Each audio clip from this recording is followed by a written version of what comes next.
Good morning, everyone. It's a pleasure to introduce you Dr. Lee, the first-year resident with us, and he will talk about complications following inguinal hernia repair. Thank you, Stefan, for your kind introduction. Welcome, everyone, to today's presentation about complications following inguinal hernia repair. So why is this topic important? Inguinal hernia repair is one of the most common procedures performed in general surgery. In Switzerland, around 17,000 hernia repairs are performed each year. During the last few decades, there has been a huge advancement in the surgical techniques. In the past, the anterior suture repair used to be the standard, such as the Schuldi's repair.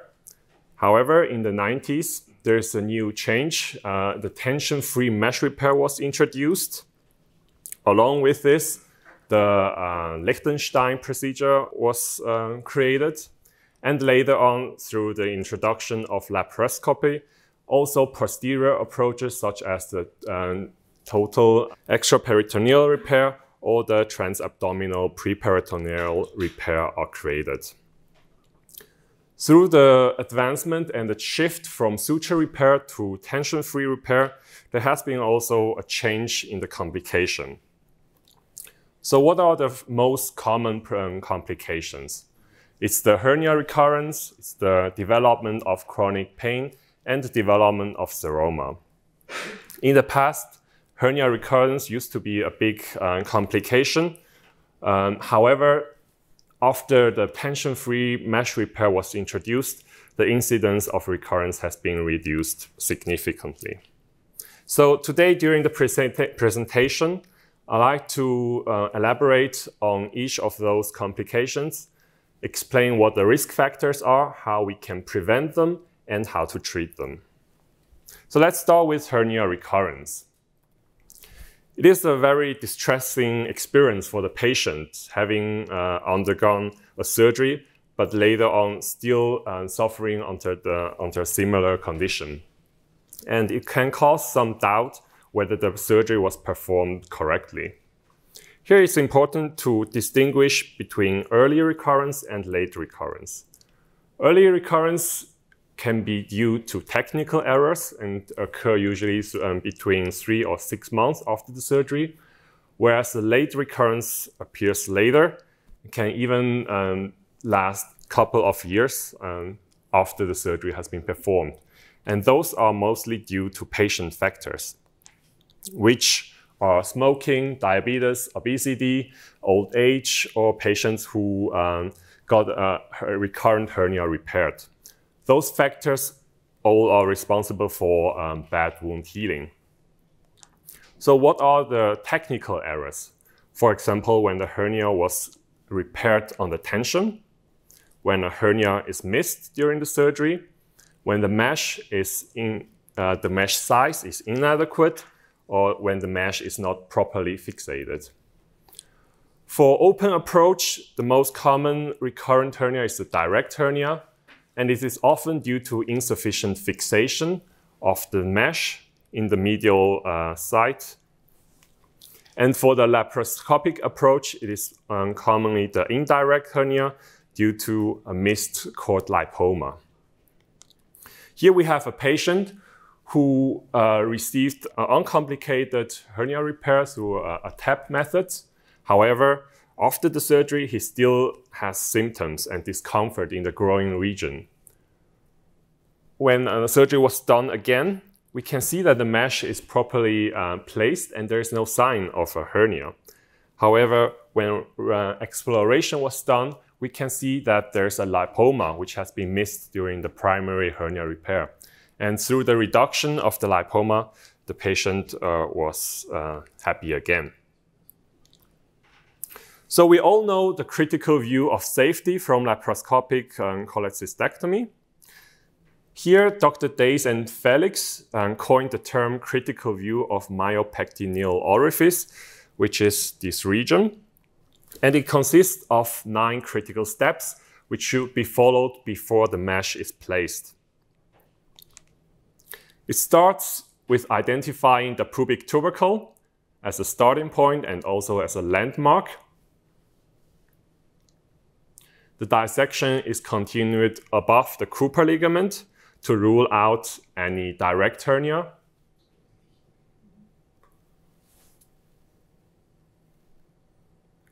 Then a space is created between the Cooper ligament and the bladder, where the inferior border of the mesh will be placed later on. Dissection is continued between the Cooper ligament and the iliac vein to rule out any femoral hernia. If there is an indirect hernia,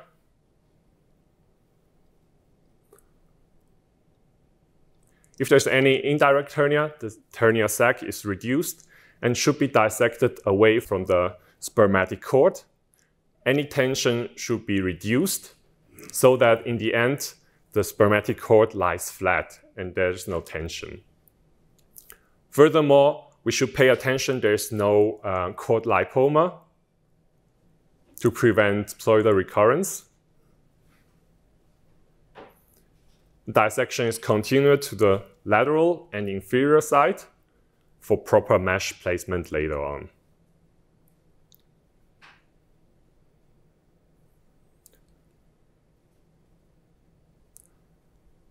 The upper border is an imaginary line between the anterior superior iliac spine, and the mesh should be placed above this line. And finally, when the space is deflated, we should pay attention that the mesh doesn't roll up to prevent mesh displacement. By following those 9 steps, it is very unlikely that a hernia is missed, and it guarantees that the mesh is placed properly. So how do we treat recurrent hernia? In general, we treat symptomatic patients, and we do a tension-free mesh repair. Here, the principle is to leave the previous mesh intact and avoid the same surgical plane due to scar tissue. So for example, when the primary hernia was repaired with the anterior method, we should do a posterior method, or vice versa. We need to keep in mind that the complication rate increases after each recurrence. As we can see here, the postoperative complication increases after each recurrence. The recurrence rate is also higher after each recurrence because after each surgery, the tissue gets weaker. And also patients develop more chronic pain after the surgery. So now we arrive at the second topic, chronic pain, which is a very cumbersome issue for the patient. It is defined as a pain impacting daily activities for longer than 3 to 6 months.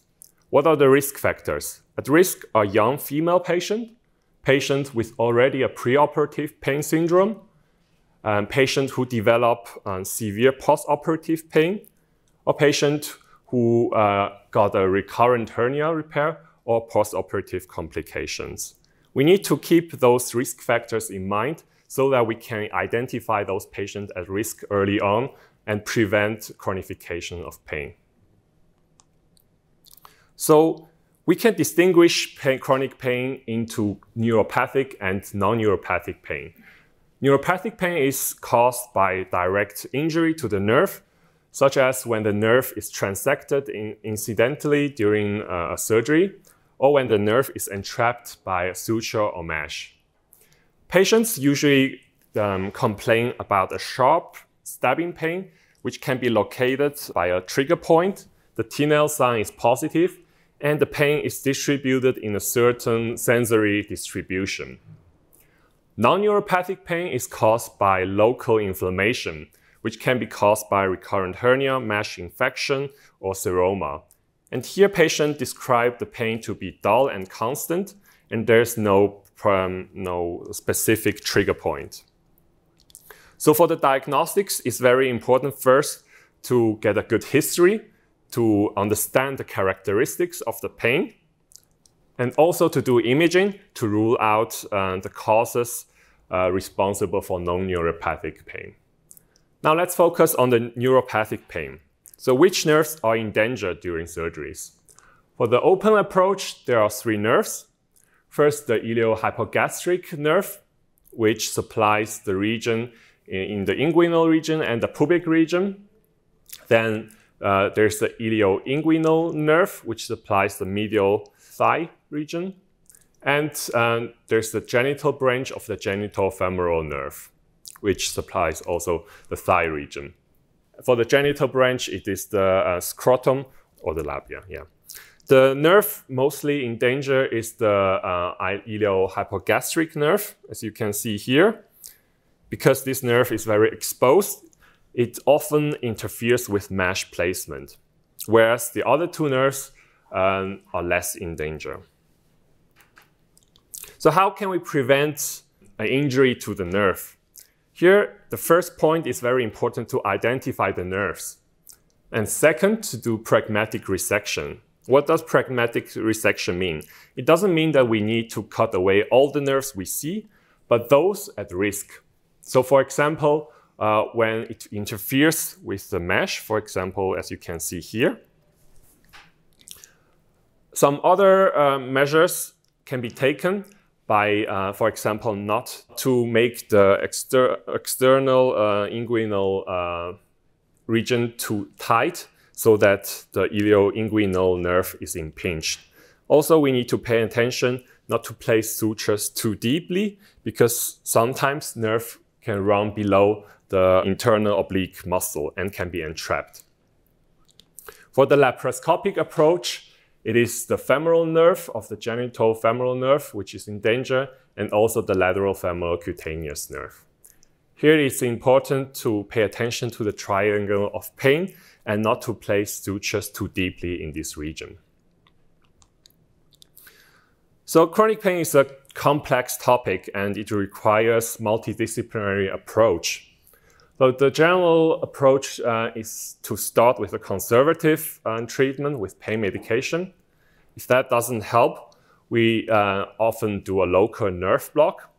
It is on one side a diagnostic tool, but also a therapeutic tool. And it helps us to identify the specific nerve which is injured. It also helps us later on for the neurectomy to know where and which nerve to resect. Neurectomy can be done openly or laparoscopically. There's no much difference. However, there's a recommendation for triple neurectomy instead of selective neurectomy because the success rate is higher. Triple neurectomy means we take out all the three nerves. However, the downside is the patient has more numbness after surgery. So now I'd like to show you some intraoperative pictures where neurectomy was performed successfully and patient got a relief of pain. So here, for example, we see a neuroma, which was caused by a nerve injury during the surgery. Here we see the entrapment of the ilio-inguinal nerve by a suture, which was later resected. And also here we see a meshoma, which means that the mesh infiltrated into the nerve and the whole thing with the mesh was resected. So when the neurectomy is not helpful, the next step would be to use neuromodulation. It is based on the gaze control theory, which states that constant stimulation of the sensory nerve will inhibit the conduction of pain signals. Since all those three nerves originate from the L1 and L2 root, spinal root, we can place a neuromodulation catheter into the dorsal root of L1 and L2. And through constant stimulation, patients actually feel more paresthesia in the region where they felt pain before. And there's actually a small study which shows that patients benefit from this procedure. However, it is still an experimental procedure because the case numbers is very low. So now I'd like to move on to the last topic, which is about seromas and hematomas. Here, patients at risk are those with coagulopathy or those who take anticoagulants. those with cardiac insufficiency or liver cirrhosis, and those with a large inguinal scrotal hernia due to the large dead space. A technical way to prevent seroma is, for example, to obliterate the potential dead space by reducing the hernia sac. So one can reverse the transversalis fascia and tack it to the pubic symphysis, or one can use a loop to suture it up. And this procedure has been shown to reduce the risk from 14% to 4%. Another debated measure is the placement of surgical drain. Here we have a meta-analysis which clearly favors the placement of surgical drain. However, that's not the question. We don't want to know if it prevents the formation of seroma, but we are more interested in the clinical significance.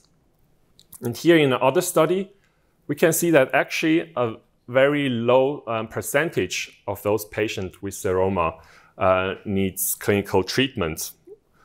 And there is no difference whether you place the drain or not. The complication rate for intervention and infection is about the same.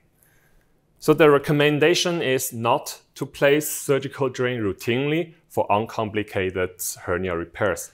However, for patients with with many risk factors and who received a complicated surgery, of course, you can place a drain here.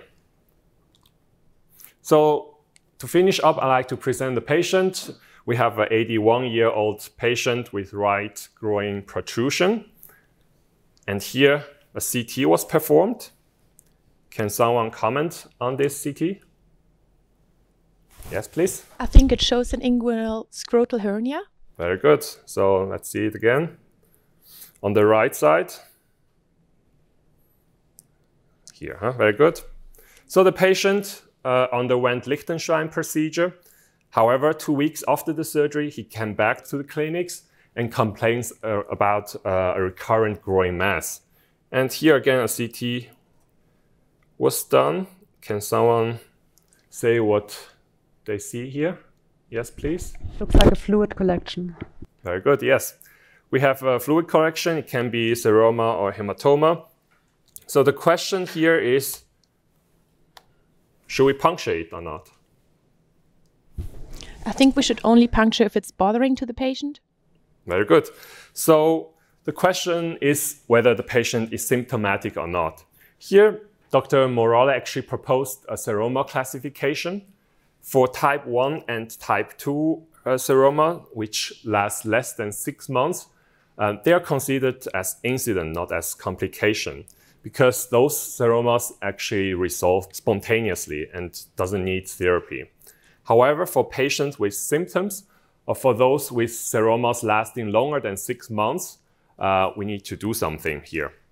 For type 3 seromas, we can puncture the seroma to reduce the discomfort.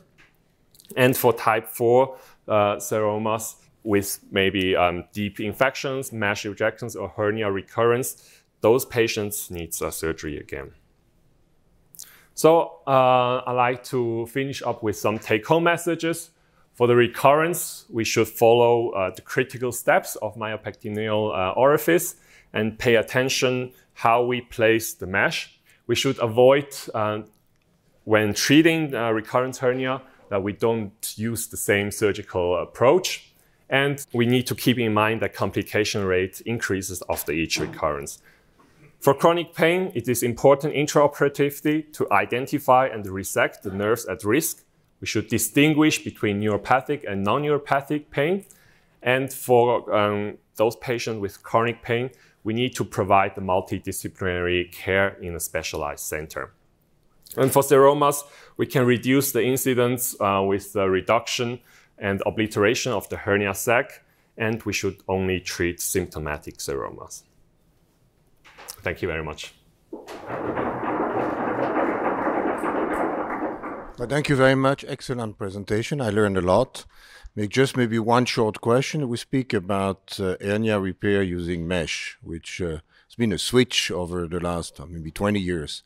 So maybe my question to Dr. Gerdes is there still an indication today, that's the way I think I train, for Schuldeis or the Schuldeis-like fascioplastic repair done, for example, in local anesthesia in my training several years ago. That was what we were doing. We were doing, it was in Basel, patients were coming, do local anesthesia, same-day surgery, Schuldeis, and home. Clearly, there is wrong indication for that. Is this still good indication? So actually we do it anymore here. We only do mesh repair, and we can also do mesh repairs in local anesthesia. So that's no problem. Also for patients with high morbidity, we can do it in local anesthesia. But the Schuldeis technique is, if you do in the literature, if you do it in a clinic which only do a Schuldeis repair, they had the same recurrence rate. But if you do it usually, I think the recurrence rate is much higher.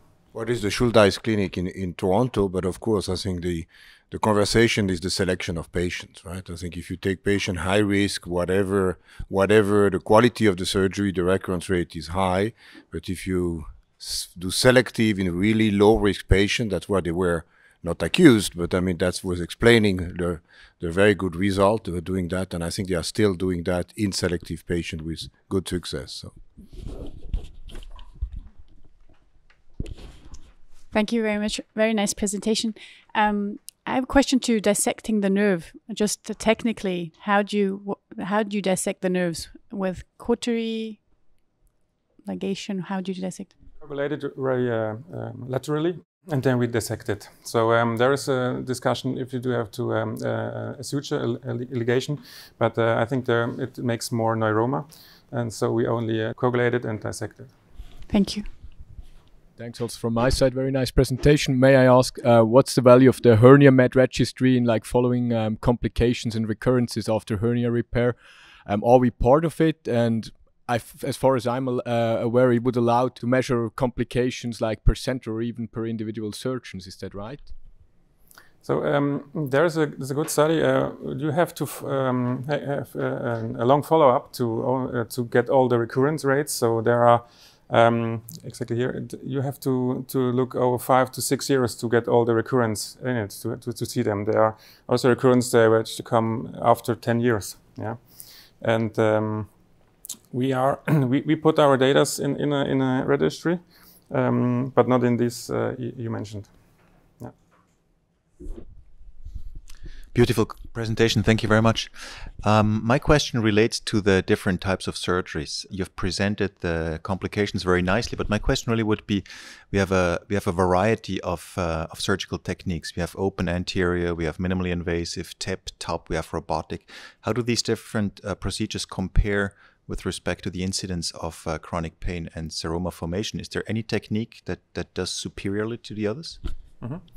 Yeah, there's good studies. We have to see that the chronic pain is more in open techniques like Liechtenstein. If you do an endoscopic repair like a TEP, you have less chronic pain events in these patients. There's a good study about it. You have to see them. This is significant. And the seroma, it depends really on the morbidities and the risk factors of the patients. So the patients we see here in our presentation, it was a repair after Liechtenstein. He was quite old, had cardiac morbidities, and so he got this seroma, but he was asymptomatic, and after a few weeks, it was fully resorbable from the body. Any benefit for the robot with respect to these complications? Actually, it's not well described, but if you see it, it's quite the same like a TEP or a TAP from the outcome from the chronic pain. Yeah. Thank you. Thank you for the very nice presentation. I have a question regarding the table when and how to treat the seromas. Regarding the table, you showed us basically that you would only treat the seroma and puncture if it's older than 6 months. Is that right? So within the first to 6 months, you would try to treat it conservatively, right? That's the only study we found about it. So we do it we make it from the symptomatic of the patients. So we look how is the patient symptomatic, and then we treat the seroma. And otherwise we control it. Seroma over 6 months is really unusual, and perhaps then you have to look what's the fact behind it. Perhaps you have to reopen it and perhaps to clean it with surgery. Yeah. Okay.